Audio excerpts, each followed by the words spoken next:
I have always wanted to do some kind of epic grand journeys. It took root when I was young and had a fairy tale mind. I started college and I didn't really know what I wanted to do, and somehow in the middle of that I was like, I want a job that I can afford horses, have the schedule to work with horses. I ended up going to nursing school and I graduated, and I started right in the middle of COVID. It was not the best time to be a brand new baby nurse. And so I struggled. There wasn't a lot of support. I didn't really know what I was doing, and there weren't a lot of people that could help you. So I was like, I need something to look forward to. And that's when I really started planning this trip. There are healers on this planet with the power to soften the suffering of mankind, yet they have remained in the recesses of the world, abused, discarded, and labeled as trash. This is The Touch of a Mustang. I am your host, Shalise Clough, and I'm here to tell the story of wild horses, Mustangs, and the humans who are discovering and sharing their gifts while working to protect their well-being and preserve their spirit, so this divine power won't be lost. Join us on this quest with the Wild Mustang.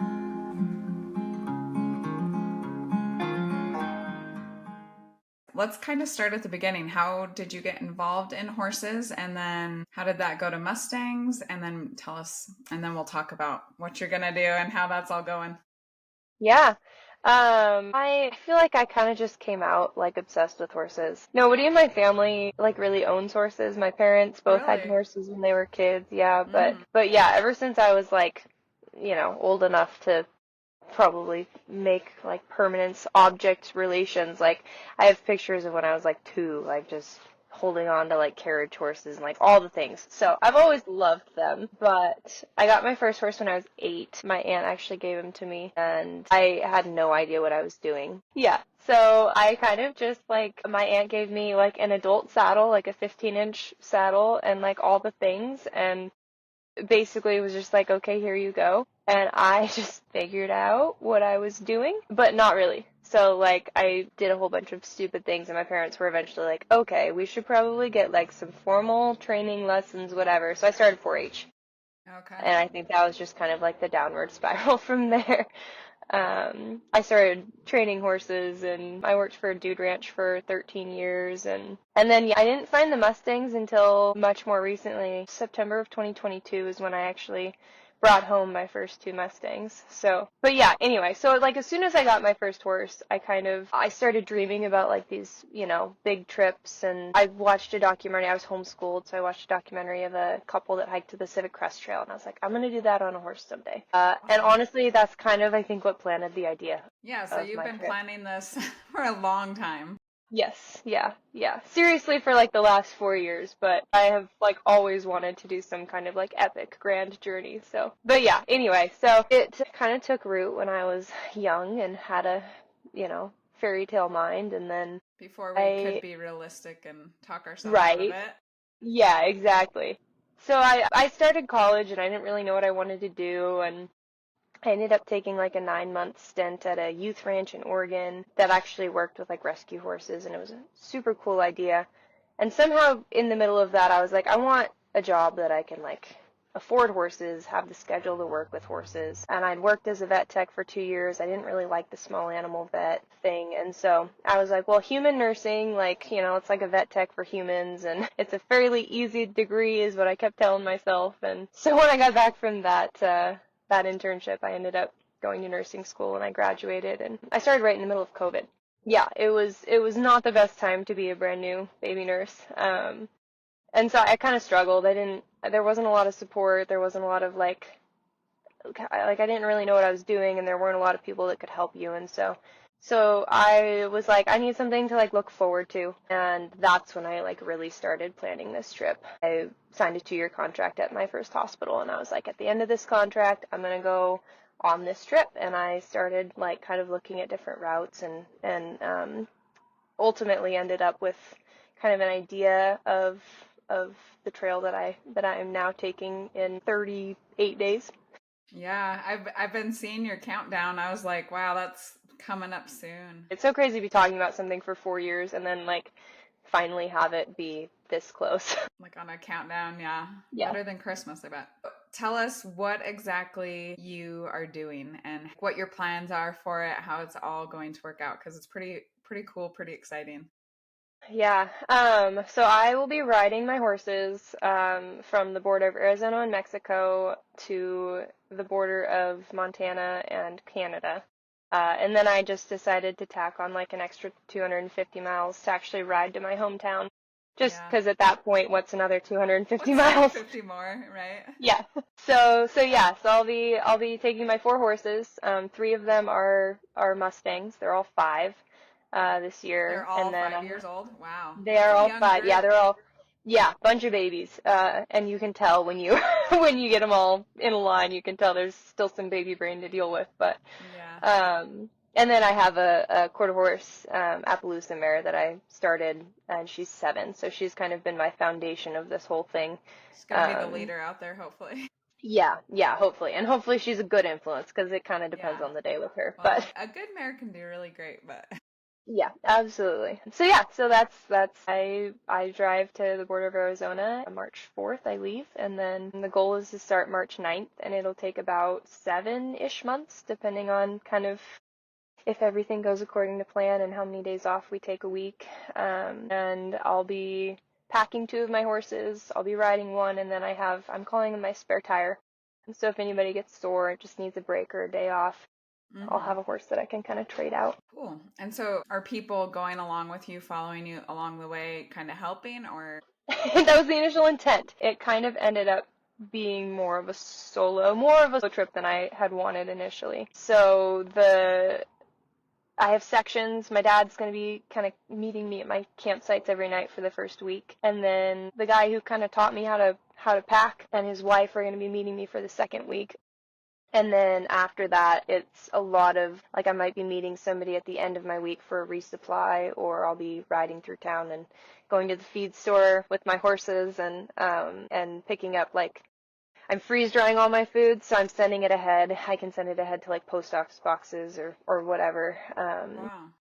So it's kind of takes a different form after the first like 2 or 3 weeks. It hmm becomes kind of a different. Every week's gonna be a little bit different. Yeah. How did you figure out the process you would use, like how you would get food, how the horses are getting food? It was a lot of like just thinking through all the logistics. I was super lucky. I kind of just started. It was such a big task to try and figure out like who do I talk, who's the authority on this, and like who can I even Yeah. talk to like find information. hmm And there's like a long riders guild that has kind of a group of people, and I tried contacting him a couple times. It just wasn't like it was hard to kind of get a hold of them and converse and actually like get some information. Yeah. Um, a bunch of people on Facebook just recommended that I talk to Gillian Larson, who has done, she did a solo ride on the Continental Divide, and I think she's done the Pacific Crest Trail twice hmm by herself. And Cool. so I was like, okay, like I just messaged her on Facebook, and I was like, this is who I am, and this is what I'm planning, and is there any way you can help me? And she was super, super kind, and like we ended up kind of setting aside a day. And so I got a lot of help from people. Trent Peterson is another one who's kind of done the same thing. I just tried to find as many like-minded and people who have done similar trips. hmm Mine is a bit maybe over ambitious in the fact that I don't most of the people that I've kind of talked to are like I either had a truck and trailer that like I would drive ahead and then like either hitchhike back to the horses or hmm however that works, or I would have somebody meet me like every week or every day or whatever, and they would kind of have like a crew. hmm And so mine might be a little bit more isolated, I guess, than a lot of the people that I've talked to, which was not an intentional thing. It just was the logistics of like I couldn't find anybody to kind of meet me. So the longer that I've planned it, the more I've just messaged people like I'll just email the town hall in this certain area, or like can I stay at your rodeo grounds or whatever. hmm And people have really come out of the woodworks and have I've kind of been finding communities here and there, and finding people that are super, super sweet and like, we would love to have you. We'd love to host you. I know this person here and this person here. And so it's kind of started to form a network, which is really nice because it was a big task ahead of time to like Yeah, that's just, a lot. Yeah, yeah. It definitely, I used all 4 years that I started talking about this to plan. And then on top of that, I also adopted the three Mustangs as Yeah. two-year-olds You're like, it's not and enough for started me them. to just go Right? on a solo trip across the United States. I'm going to do it Yeah. on some newly trained Mustangs. Yes. Yeah. So, talk a little bit about that. What drew you to the Mustangs, and then what has that process been like? That in itself is a long process. Yes, holy cow. I had no idea first off. I had only known That's one probably person who good. had a Mustang. Yeah, right? I think ignorance was bliss for me for a lot of this Oh, trip. I yeah. just jumped in. I was like, "Ah, it'll be fine. What's the Yeah. worst that can happen?" Yeah. Sometimes that's the only way to do it because if you know, Oh you're yeah. like, yeah, no, that's too wild. Yeah, for sure. I think looking back, I was like, I don't know if I would recommend this to anyone, but it's been good for me. So, Yeah. so I'd only ever known one person with a Mustang, like all throughout my childhood and growing up. It's, lots of quarter horses here. So Mm-hmm. I think that's kind of the horse of the West, right? Yeah. Well, and what part of the country are you in? Where are you coming from to? I'm in Idaho, Okay. which it was not like overly horse country, I don't think anyway. At Yeah. least the area that I'm in. I mean, there are tons of people with horses, but it's not like what you think of like rodeo and Right. so anyway, Okay. Not many Mustangs. not many Mustangs, no, that I had come across anyway. The longer Mm-hmm. that I've had them, the more I'm starting to see them. Yeah. So I was looking for horses, and horses. This was during COVID, were like 20,000 to like 200,000. So a large part of it was just cost. I was like, I need horses that I can do this with. Yeah. Couldn't really afford, like, I was looking at mules, but I mean, at that time and even now, like if you get a nice mule, they're quite expensive, and I think they're well worth their money. But I had heard a lot about Mustangs and how like if you can't get a mule, a Mustang is the next best thing. Mm-hmm. And then also, I mean, I just logged on to the BLM website at the Wild Horse and Burro, uh, and I just started scrolling, and there were like 500 horses, and I was like, holy cow, how does this even work? Yeah. There are just horses online. So many. Yeah, and so I created an account, and I started adding horses to like my watch list. I was like, how do these things work? So Just exploring the whole process. Yeah. I discovered online auctions, and I was like, well, this is a fascinating topic. Yeah. And I started kind of adding horses, and I was like, how do you choose a horse when you just look at them online? I mean, they have videos, so you can kind of watch the way they move, and you can get, I think, a good feel of their personality just by like watching them kind of interact. And Mm-hmm. there's somebody with a flag that kind of moves them around the pen, and so Yeah. I think you can get a good sense, and like watching their eyes, I think See how the they're eye of a horse tells you a responding. lot. Yeah. Yeah. Anyway, so I started adding all these horses to my list, and then I was, I don't know, bored one day, or maybe it was just wishful, hopeful thinking. I decided to apply, like, for one of these auctions that was gonna go live, and I was like, well, I'll just put in like an application for two horses, just Yeah. 'cause. See how it goes. On one of my night shifts that I was working at the hospital, I decided to add two of these horses to my list, and I had not clicked the add button, I clicked the bid button. And so I ended up bidding on these two horses, two 2-year-old Mustangs, Uh-huh. and I was like, somebody's gonna outbid me. This is like, Yeah. they'd been on my like, I was kind of looking at them. I liked the way one of them moved a lot, and then the other one just like, her eye was really, really sweet, and she's pretty brown mare, Mm-hmm. and nobody outbid me. And Yeah. so this auction, There's a lot ended, of and horses to bid on. Yeah. there are a lot of horses to bid on, and these two were out of Nevada, which I've kind of found the longer that I've followed. Not as many horses are kind of desirable, I would say, from Nevada. They tend to be smaller, and they tend to be a little bit less, like, bulky, and kind of, I think less people tend to go for those horses. So anyway, I ended up buying these horses, and I won the auction, and I was like, well, shoot, I have to pick them up in 2 weeks. And so that kind of honestly just started the spiral for me of like, I I mean, it had to sounds get a little bit 6 foot like panels. fate. Yeah.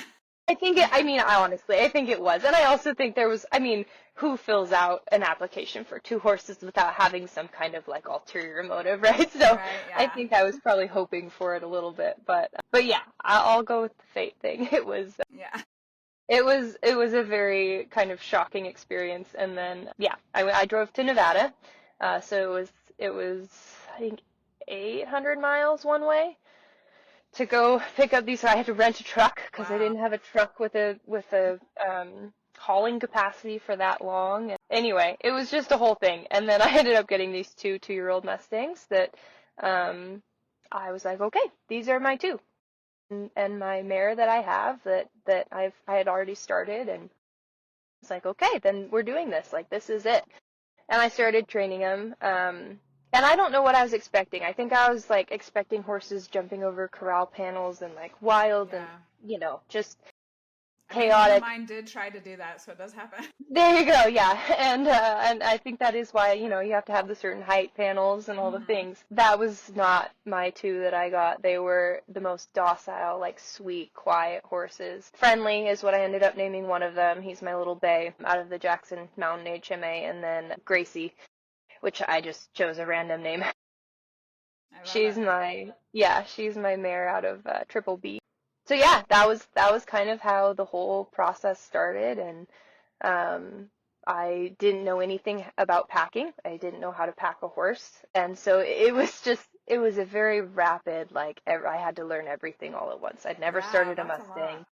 Yeah, and I'd never packed, and so yeah, there were a lot of things all at once that kind of happened. And then by June of the next year, so I had two 3-year-olds at that point, I had decided that I needed probably 4 horses to do this trip because I was going to probably do it by myself and not have somebody that could, refresh horses if somebody goes lame. And so then I bid on another one, and You're I like, this got was easy. York. It was great. Yeah, so easy. Definitely no input involved. Right. um, so I got York, and he was out of Sheep's Head Heath in Oregon. And he was also in Nevada, so I had to drive down to get him as well, which was a whole nother thing. Like I had my own truck at that point. It ended up breaking, and I was like Yeah. stranded at a gas station. It was a whole adventure in and of itself. Was that after you picked up the horse that you were stranded? No, it was before. So I was Okay. supposed to pick him up the next day, and Hmm. and I had my fuel, like the line that fed the fuel diesel into the engine, cracked. And so I Hmm. was like literally just dumping diesel fuel all over the highway, and I like Jeez. managed to pull into the gas station just as I like ran out of fuel, and then I was stranded there for like 8 hours, and then I had to pick my horse up the next day. So anyway, it was quite the stressful Yeah. but it worked out, and I picked him up, and then we drove home, and it was perfect. It was meant to be once again. Yeah. Yeah. Yeah, I mean, I love this. This is all pretty crazy. I don't know if you know yeah. how I crazy it is. I do think again. I tend to jump into things, and like I Yeah. just tell myself it'll be fine, and usually ends up working out. But Yeah. I make things a lot harder on myself than they really need to be. So, but I don't know. There's an element of adventure and fun in that, right? You just have Yeah, to for sure. see where it goes. Yeah. Have you had any doubts along this process when you're, Oh my picking gosh. up these untrained? And when you've had these doubts, like what keeps you headed in this direction that you're like, this is crazy. My truck just ran out of gas because it's broken, but I'm still going to do it. I think it's sheer like stubbornness. Just when I tell myself that I'm committing to something, I'm like, there is no other option now. I am committed. Like, I also think, again, like, I like doing hard things. I like doing kind of obviously a little bit crazy things, and I Yeah. always have. I kind of jump into things and like, how hard can it actually be? And then I have to really prove it to myself that it was quite hard. But then Yeah. on the other end of it, you're like, well, shoot, I did that. Like, what else can we do? So I think there is just like a sheer like willpower and like stubbornness. I also have been very much surrounded by people who have been nothing but encouraging and supporting. So like, I remember the first time I told my parents, they were like, yeah, okay. Like, they just kind of took it and were like, I guess if she says she's gonna ride her horses 3,000 miles, then she probably will. Yeah. And I remember the first time my dad told like a friend on the phone or something. He's like, yeah, she's planning this trip. And they're like, that's literally insane. And he's like, no, I think she can do it. Like, it was just, I have amazing Yeah, parents, and some awesome support. I have some awesome support, yeah. And the people that have helped me train my Mustangs. I had started a few horses before I started my Mustangs, but not like, I mean, that's a completely whole nother thing. Like, starting a horse that's handled and halter broken, like, you know, Yeah, you're starting from a different place for sure. absolutely. And I had a lot of like preconceived notions about horse training going into it. Hmm. And I don't like consider myself like a camp follower of like one trainer or another, but I definitely did learn a certain way, and I think the Mustangs definitely taught me like not every horse can be approached with the same like intent and the same intensity, and I think that the Mustangs definitely taught me to approach things with a little bit of a softer like, this is definitely a partnership. This is not something that I can force you into. This isn't something like, it has to Yeah. be mutual. And I think a lot of like domestic raised horses you can kind of bully into a lot of things, and the Mustangs have definitely taught me a different approach, and each one has been slightly different, which has been really cool and very humbling to Yeah. kind of train. And I by no means claim to be like a horse trainer or an expert, but it's been really cool to kind of discover like how each horse has kind of taught me something a little bit different. Yeah, talk more about that, about just the training process, how that started, how it went, how the different horses responded differently, kind of their different personalities. Talk all about that. Yeah, so I, first of all, I couldn't really get a hold of them because, you know, they're like, "Meh, I have no Yeah. incentive." They don't want to be around you. They don't want to be around you. Friendly Okay. was obviously the most friendly. He was like, Hmm. he'd stand across the round pen from me and he'd just bob his head up and down. I don't really know what that was meaning to him. I don't know if he was being playful or, you know, whatever. I think it can mean a lot of different things with horses. He was the most willing to just kind of approach, and he was very curious and very friendly. And I would say he's probably been the easiest to start. Hmm. 'Cause he's just a very easygoing guy. Like, he's like, "Mwah, okay, I suppose. Like, if we really think that this is something worth doing, then we can probably try it." And packing, I made a lot of mistakes with that aspect of it because I'd never trained a horse to pack, and I didn't know how to pack. And so Yeah, you there were couldn't a be lot of both of things, you. right, which is probably not the best combo, but they were very gracious with me, and we made quite a few mistakes together. But I think that that was one thing too, that like he's probably been the most forgiving about everything. Like, Hmm. he's just like, okay, like, we'll try this again. I didn't like it last time, but we'll give it another go. Gracie is probably the most, I would say, the wildest of the three of them. And I think it might just be a little bit of a mare thing, but and I also think she's probably a little bit, I think she's just going to be a slower mature than the geldings, but Yeah. she's very wary. Like, you ride her across like a wood boardwalk or whatever, and she snorts. She puts her nose to the ground and she snorts as you walk over the whole thing. And then you step back down on the dirt, and she puts her nose down to the ground and she snorts, and she lets you know this is a new surface that we're entering, and I just want everybody to know. And she does that like everywhere we go. She just kind of announces to the world, this is something new that I haven't done. But she's also a very willing candidate to where she doesn't stress about things. Like, she's very Hmm. wary and she's very cautious in her approach, but she's very willing to try, which I think is very nice. Yeah. And York has probably been the most, he's not resistant, but he's definitely, I had to switch around a lot of my training methods with him because there's nothing that you can force him to do. Like, I laid the other two horses down because that was a method that I was familiar with and kind of had good reactions in the past. Hmm. And it worked well with both of them. And I tried it with York, and that's one of the things that I wish that I hadn't done with him Mm. because he's one of those horses. He's very big. He has a lot of draft and like cavalry horse influence. And I think a lot of those like Oregon Mustangs tend to be a little bit draftier. So for one, I can't force him really to do anything because he's so Yeah.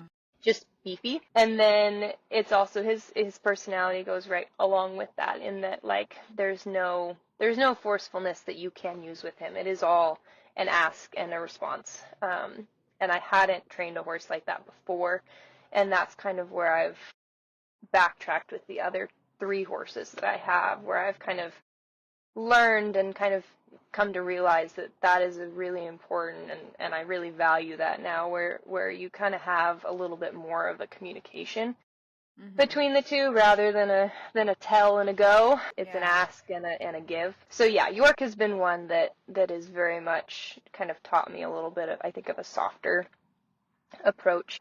And he is like, he's my best pack horse. He's has a little bit of reactiveness. Like he has like a slow build on like internal tension, and then like just one thing will kind of send him over the edge. And he's only bucked me off once, which I feel like is pretty good. Yeah. uh, Less but than me. that is, yeah, that is kind of his reaction. Is you can feel him just kind of slowly building and getting more and more like just tight. And then Yeah. just like one little thing will kind of kick him over the edge. And so when you ride him, that's kind of, if you just point and shoot down the trail, he's like, yeah, I got this. Like we're just going on a walk. And then when, like, I've dabbled in arena stuff with him, and he's a little bit more, I think he'll just be a really slow kind of ask and give process. But anyway, but yeah, he is definitely my best pack horse, and he claims all the other horses as his. He is my herd boss, so to speak. Yeah. Yeah. And so by the time you head out on the trail, how long will they have been under saddle? And then after you get them under saddle, when do you start like with the really packing and Yeah, training for that? I actually started with the packing first Mm-hmm. because, again, like, there's a lot of aspects that you have on a pack saddle that you don't have to deal with a riding saddle. Mm-hmm. I do now ride with a britchin, but at the time I didn't. And that's obviously an uncomfortable kind of irritating thing for a horse to have to get used to. Something going under your tail and behind your butt, and it pulls when you go downhill, and so there's that whole aspect.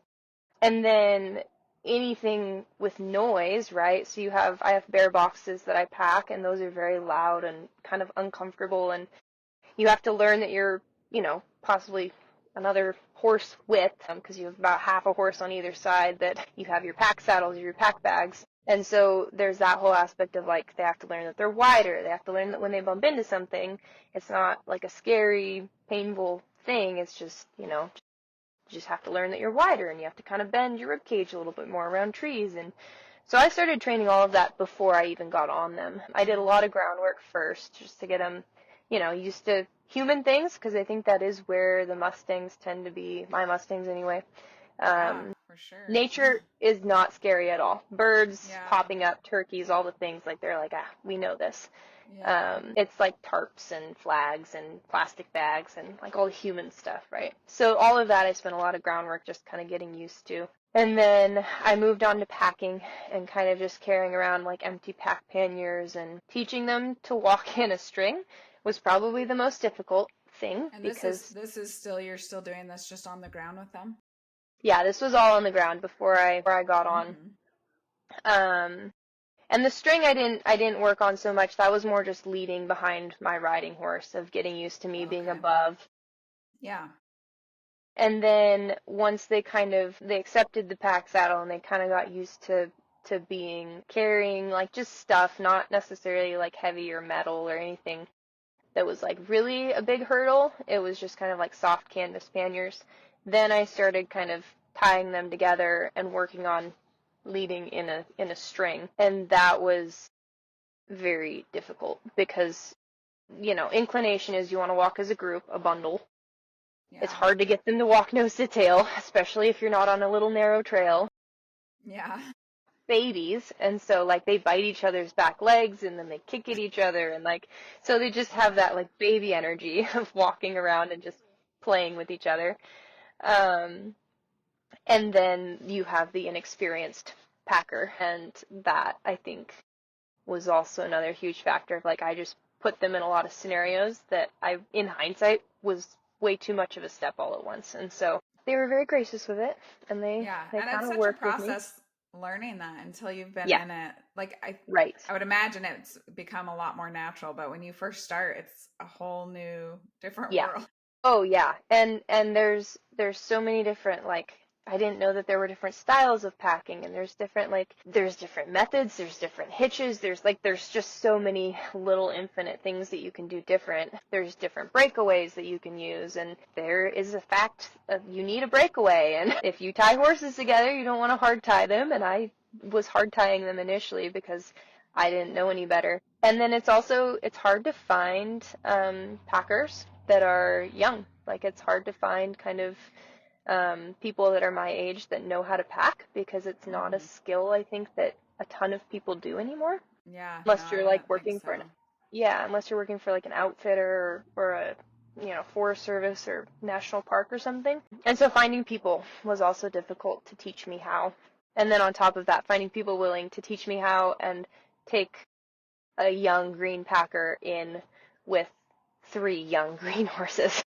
Right, yeah. And so, Was a thankfully, lot of that virtual, or did you go and meet with people? I just started, I have some really good friends in my area, and they've been packing for basically their whole lives. The husband kind of got me started on like the equipment and what I would need, and we started kind of looking together, and he kind of got the down and dirty on like equipment. And then the wife was sending me like all of these, like, there's a pack clinic this weekend in this place, and there's, this is the Backcountry Horseman, which has been a huge, huge resource for me. Not all Backcountry Horseman clubs have a packing aspect of it, but she sent me a flyer of a Backcountry Horseman club that had a pack clinic it was just like a 1-day pack clinic in Plains, Montana, which is like about 150 miles away. And so I was like, okay, I guess this is the one. And I drove there, and that's actually where I found the guy who ended up teaching me kind of most of my packing skills that I have. And then I also did a pack clinic in Twist, Washington with Trent Peterson, who had also ridden his horses on the Pacific Crest Trail. So he had kind of that rare aspect of he's been packing for like 30 years. And then he also had the long riding experience. And so he was also a huge resource to kind of meld those two aspects together. Because a lot of packers just go out for like a weekend or maybe 2 weeks tops. And it's hard to Yeah. find packers who have done it for a very long period of time. But yeah, I found mostly in person, and then I either would haul one or all 3 of my horses to go kind of just get as much experience as we could. So we packed in, our first packing experience was packing up water cubies for a lookout in Montana. So basically hikers rent the lookout, and we were packing up the water to supply the hikers, up at the lookout, because there was a spring like 1.5 miles or 2 miles away. And then like maintenance on that same lookout, and we would pack up like paint and boards and for a new sign and cement and all the things. And then we packed in like a bunch of logging for Forest Service, like bridges, basically anything that I could get anywhere Yeah, near you're packing. like, I need something Yeah, somewhere that's exactly. inaccessible. Yes, hunting, anything. Like, I'll pack out your animal. I'll bring boards somewhere. Like, just getting as much experience as we could. And really, that was our process. Is we got the down and dirty of how to pack, and then we just spent a lot of time either Doing that. just doing it, yeah, in 1 or 2. I would usually ride, Susie Q is my Appaloosa quarter horse mare, so I usually would ride her, and I'd pack one of the 3 or 2 of the 3 Mustangs. And it wasn't until last spring that I started tying everybody together. And leading a pack string of 3 is probably super easy for some. It's very stressful for me. It's getting to the point where it's Sound easy to me. No. I mean, you see the people that have like mule strings of like 20 or something, but Yeah. for me 3 is probably my max, at least for a while. Because I don't remember who said it, but it's like trying to harmonize with an echo. So you have your horse, and you're trying to regulate your horse's speed. You have the horse behind you, which you can directly affect, right? You're leading them. Yeah. You have the horse behind them, which is affected by your leading of the horse in front of them. Second And then you have, third right, and then you have your horse in the back, who is entirely, like, it's the tertiary, right? So Are you whatever just you praying do, for that one? yeah, basically. Yeah, just praying that they walk in a straight line, they don't pull Yeah. back, and that they just Stay kind with of get us. the general, right, Yeah, it's get a the general lot. gist. It is a lot. And so that was a lot of work. We literally would just walk around our field in circles, just trying to get down the fact that there were 3 of us, 4 of us technically, and when we stop, we all stop. When we go, we all go. And we've kind of come up with a little system, like I'd say, all right, walk, and everybody kind of hears the cue and off we go, and then whoa is kind of an easy one for everybody. And usually the horse in the back is like snacking the whole time. Gracie just walks with her mouth open and will periodically close it and grab like, whatever this is she can great. find. The humans Yeah. are leaving me alone. Yeah, she's like, this is the spot. She likes being in the very back. That's her favorite position. Yeah. And then we finally did a trip in the Bob Marshall in September of last year, and that was kind of like that was my no or go no trip. No go or no go. There we go. And Test it out. Is this really going to work? basically, yeah. Yeah, so I brought everything that I was going to bring on my trip, and we were like, okay, if we can make it 5 days, maybe we can make it for 7 months. And so that was it's close. It's basically the same close thing. enough. Basically. One more day at a time. Right. Yeah.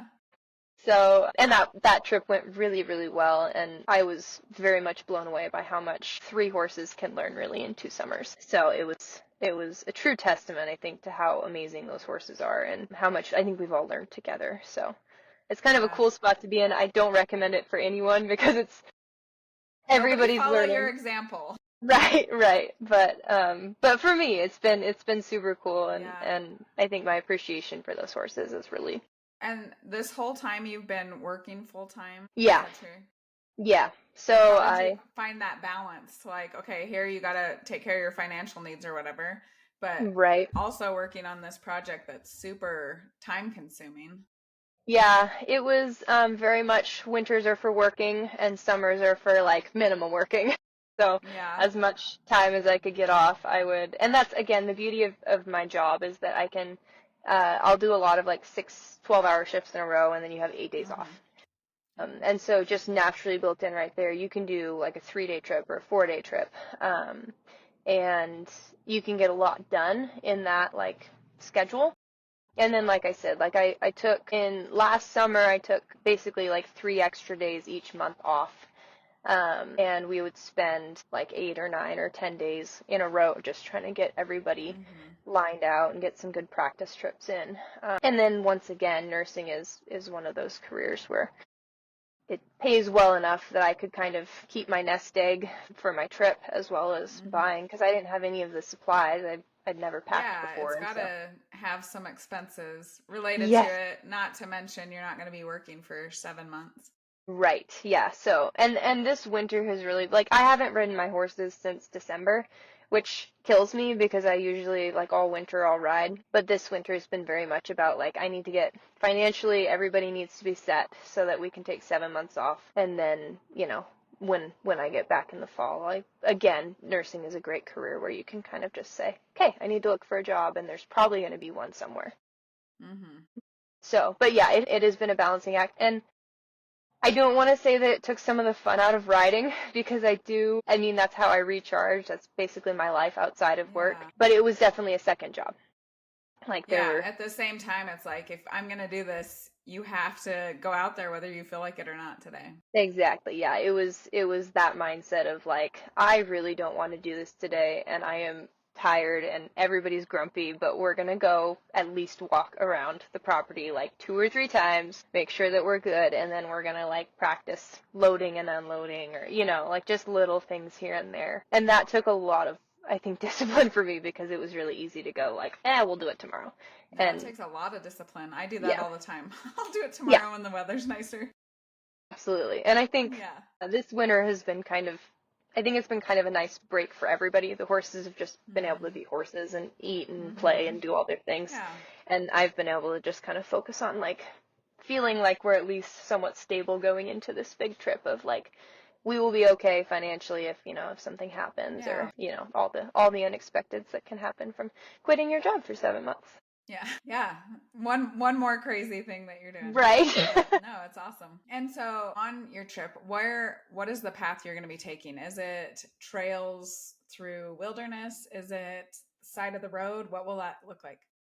It'll be a little bit of everything. I was wanting to do as much wilderness as possible. I think that's where both myself and the Mustangs tend to thrive. We all love it out there. Mm-hmm. I think it's a really cool thing to be able to bring your horse into an area that they likely saw growing up. And I think they appreciate it just as much as you do, which again Yeah. is something that I think is a pretty cool thing about Mustangs is, um, like, I mean, I've ridden a lot of trail horses, but there is definitely a difference when you get them out there. Like they were born and bred for it. So I love exploring the backcountry with the Mustangs. I also am bringing my dog with me, so there was a part of like, and just highway safety with horses, Mm-hmm. especially Yeah, having for three of sure. them in a string. Mm-hmm. I was trying to stay away from, as much traffic as possible. But I think the main thing is just like my heart is in the backcountry, and that's really where I'd like to spend most of my time. And so we did. We tried to find, and then camping is another logistic.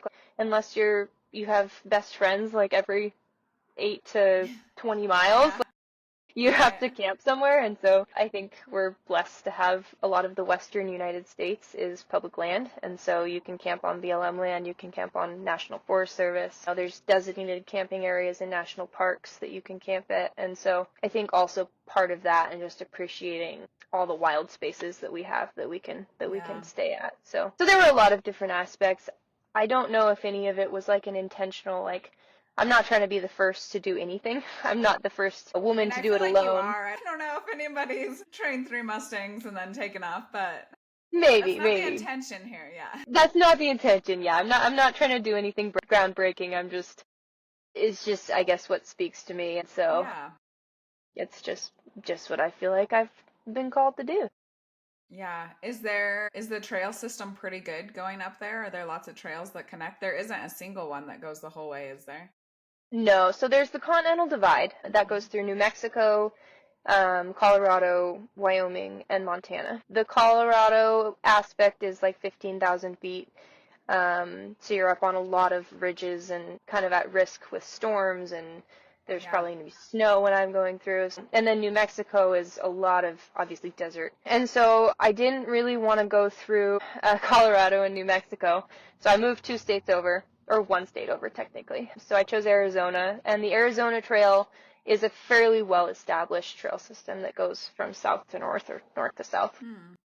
And they have, like, a lot of people do through hikes of it. A lot of people bike. They have like a biking route that you can do. It's pretty well documented. And then I have like 3 different mapping apps. So one of the mapping apps that I use, it has like comments that people can leave, like there was good water here, you're crossing this gate. Like, so there was just a lot of public feedback, which I found helpful because it was a really Mm-hmm. daunting task to say, where can I ride my horses? So the Arizona Trail was one. And then there's a trail system that's not very well connected. It's not like, I think the goal is to one day have it be a trail system, but it's the Great Western Trail through Utah.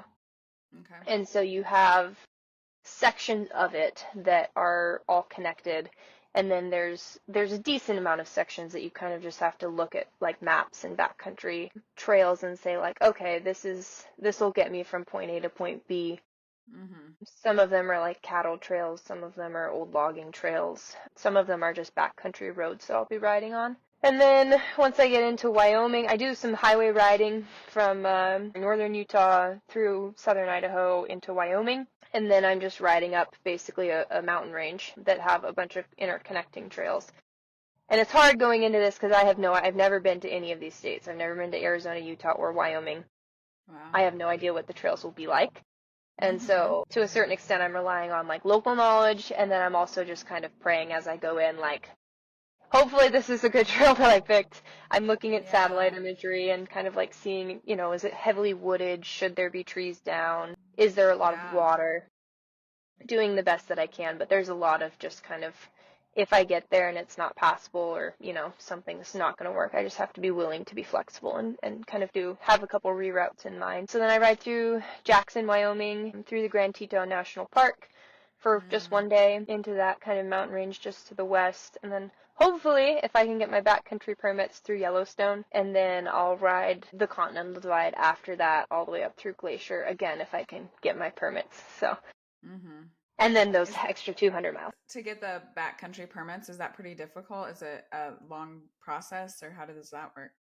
It is more complicated than I thought. It's not the most complicated that it could be. I had no idea. I've never really desired, like I've never had the ambition to ride in a national park before, and so Yeah.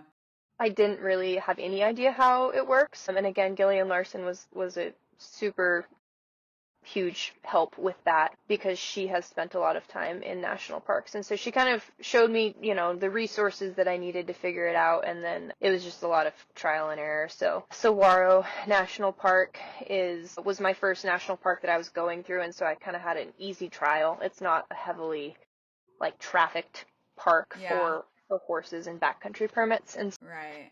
most of the time what you have to do is there's like a open enrollment access period where you apply for your backcountry permit, and that's usually like 4 to 6 months in advance of when you want to be there.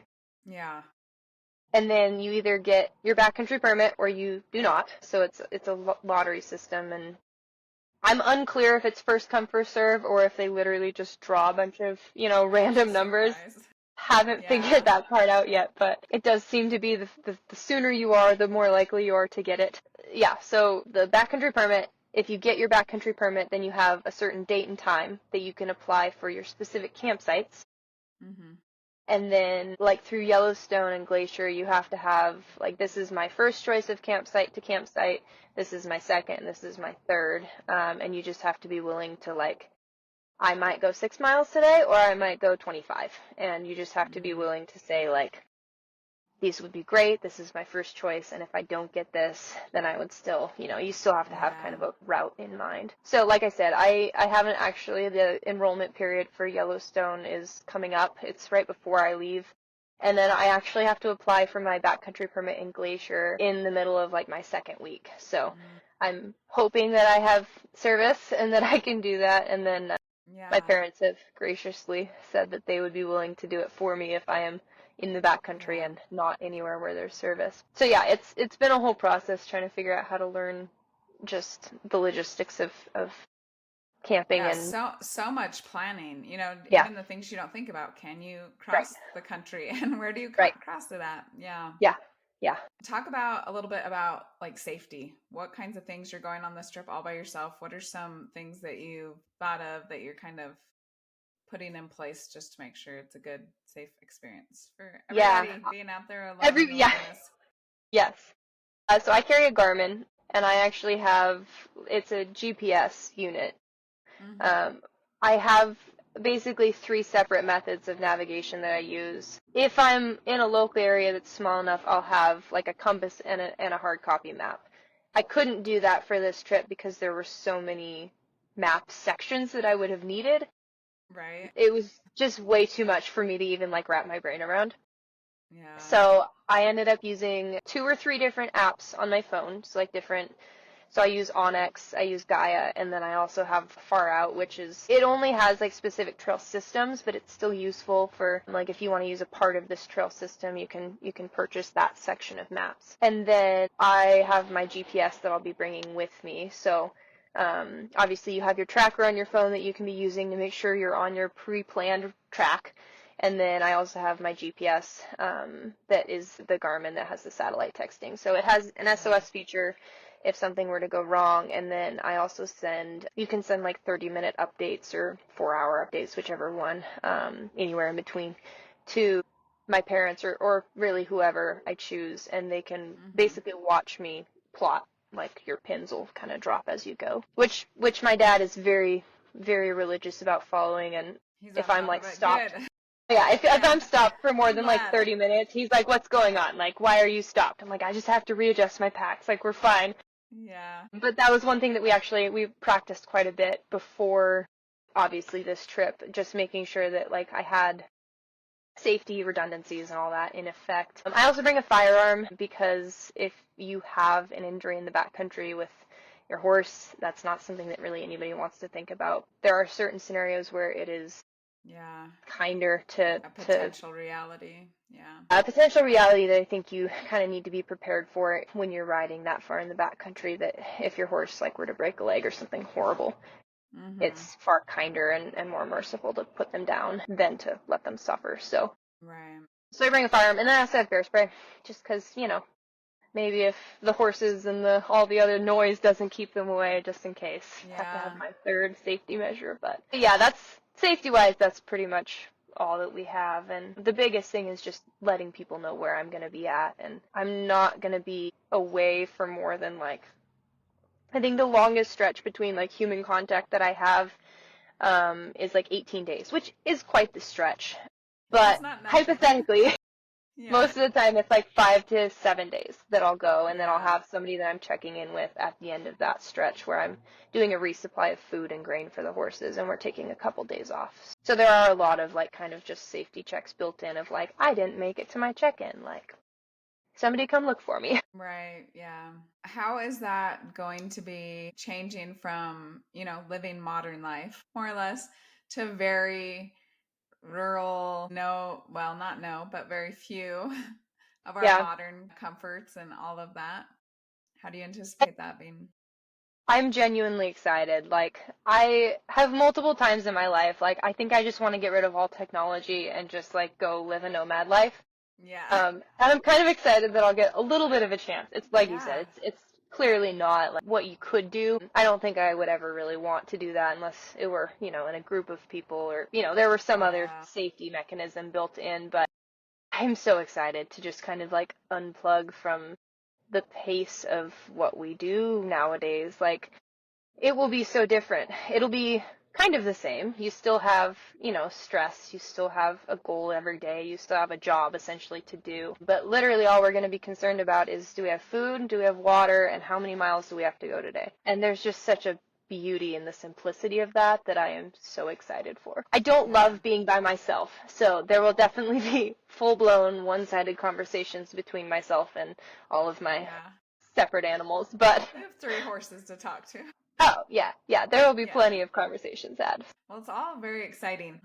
Are you going to be able to post updates and things as you're on this? Can people follow you and tell us all about that and how people can connect and I guess enjoy your journey without all the hard work and stress? Right. No, that'll be probably, I think it'll be more fun to watch from the third person perspective. I don't know. I think you're going to have some amazing experiences. For sure, for sure. Yeah. So I'm gonna try and post. I have an Instagram page that I've kind of documented all of my prep on. So really from the time that I got my first 2 Mustangs all the way up until now, I've been kind of posting and documenting all of the prep that's gone into this trip, which I think was more for myself than anybody else, because just having it documented somewhere is a Yeah, really cool thing. but also so good for, like you say, the next girl that decides they're Right, going to take off into the wilderness for right. 7 months. Yeah. They can scroll through my 600 videos of meaningless stuff, but so I'm gonna try and post once a week. If more, that'd be great. I don't know quite how much service I'll have. I'm gonna anticipate it's probably gonna get less the further north I get, but the goal is to kind of do an update, around the time that I'm doing a resupply. So I should have, Hmm. more likely a more populated area that'll have service. And I hope when I get back, I'd like to maybe start a YouTube channel, just so that you can have those longer format videos than you can on Yeah, you Instagram. definitely should.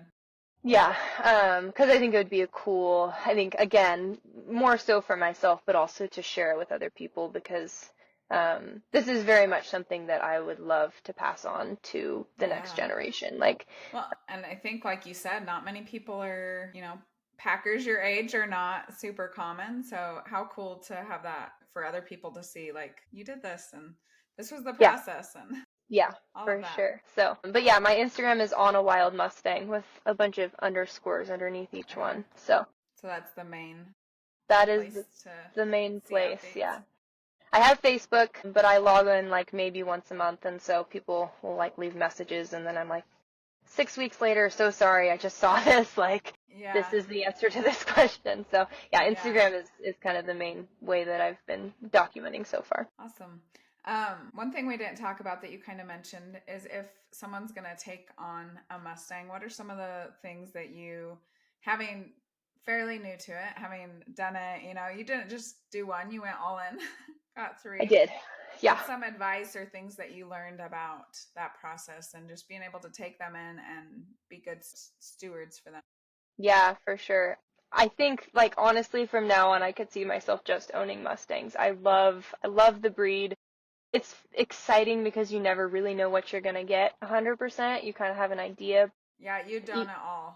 Yeah, each herd is so different and Yeah. And the internet adoptions, I think they're the wildest card. But even yeah, if you go and see one in person, they're still, what can you see in like 5, 10, 3 right. hours? Right, yeah. So I think the biggest thing is understanding.